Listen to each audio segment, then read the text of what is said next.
আসসালামু আলাইকুম রহমতুল্লাহ।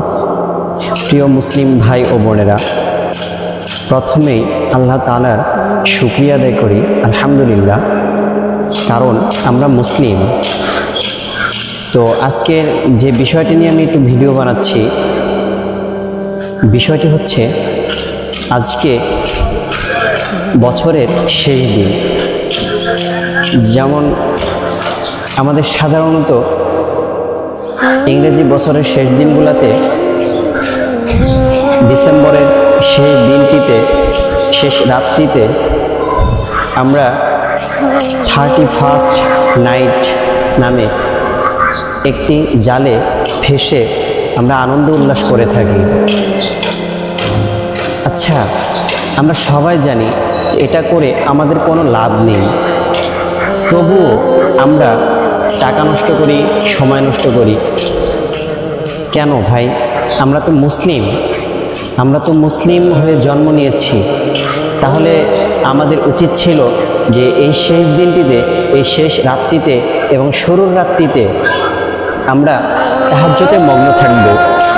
আলহামদুলিল্লাহ, আমি নিয়ত করতে পেরেছি যে আমি আজকের এই রাত্রিতে তাহাজ্জুদে মগ্ন থাকব ইনশাআল্লাহ। বাকি আপনাদের দোয়া চাই।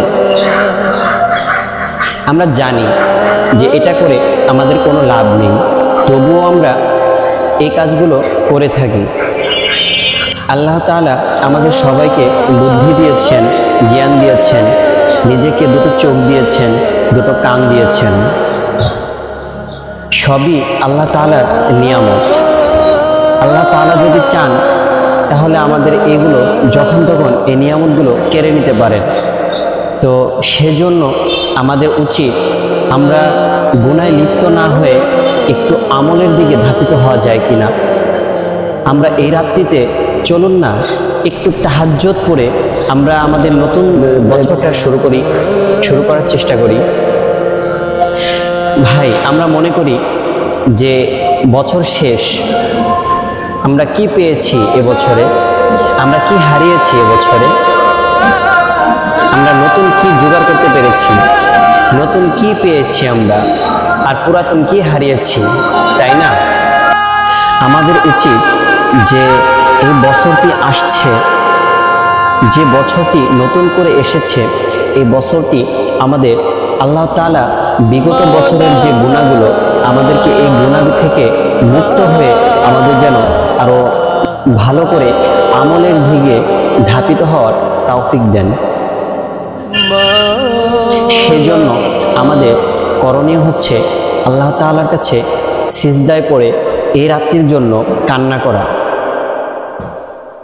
হ্যাঁ, আপনি কিছু সময় আনন্দ করবেন, এরপরে তো শেষ। তখন কি করবেন? তখন তার কোনো আনন্দ থাকবে না। আমি ছোট মানুষ, ভিডিওটি বানাচ্ছি আমার ব্যক্তিগত বিবেক থেকে। আমার কথায় যদি কোনো ভুল হয়ে থাকে তাহলে ক্ষমা দৃষ্টিতে দেখবেন।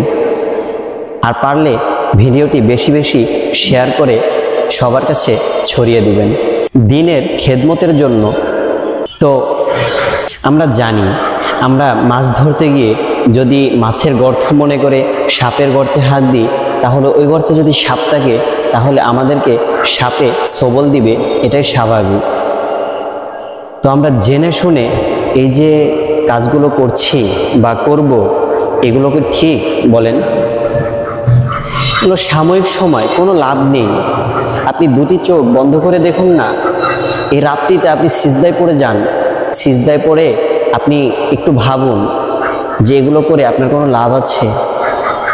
অথচ আপনি এই রাত্রি যদি সিজদায় পড়ে যান, আল্লাহ তাআলা এর ওছিলায় আপনাকে জান্নাত দান করতে পারে। আমরা মনে করছি যে আমরা একটি বছর পেরিয়ে আমরা আরেকটি নতুন বছর পেয়েছি। না ভাই, একটি বছর শেষ মানে আমাদের জীবনের একটি বছরের হায়াত চলে গেছে। মানুষ বড় হই, তবে আমাদের জীবন থেকে হায়াত কমতে থাকে। এটাই বাস্তবতা, এটাই সত্যি কথা। তাহলে চলুন না আমরা একটু আল্লাহ তাআলার কাছে ক্ষমা প্রার্থনা করি। আল্লাহ তাআলার কাছে আমরা ক্ষমা চেয়ে আমরা সামনের দিনগুলো ভালো করে কাটানোর চেষ্টা করি। আমলের সাথে কাটানোর চেষ্টা করি। ইনশাআল্লাহ আমি আজকে রাতটাতে তাহাজ্জুদ পড়ার নিয়ত করেছি। ইনশাআল্লাহ আপনারাও চাইলে নিয়ত করতে পারেন।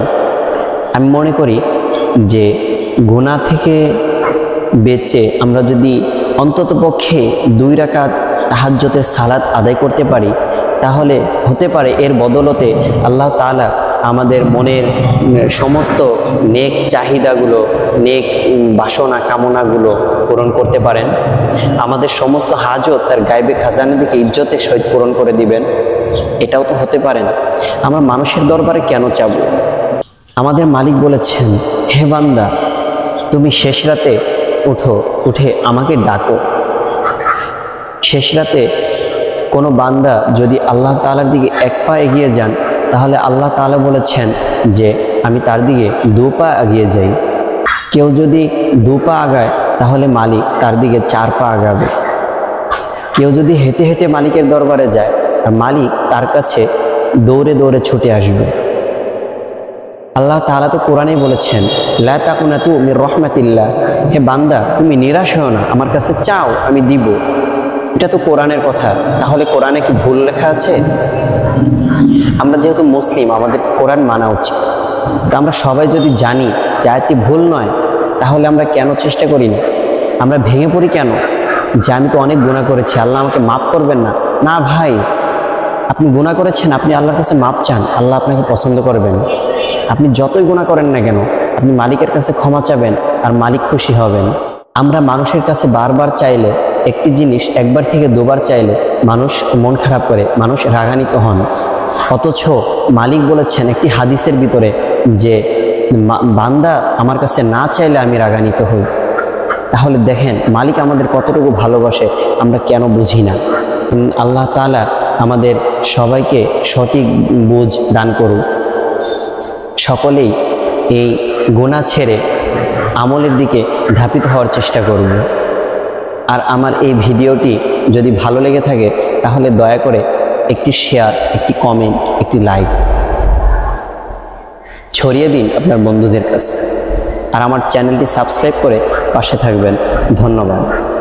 আসসালামু আলাইকুম ওয়া রাহমাতুল্লাহ।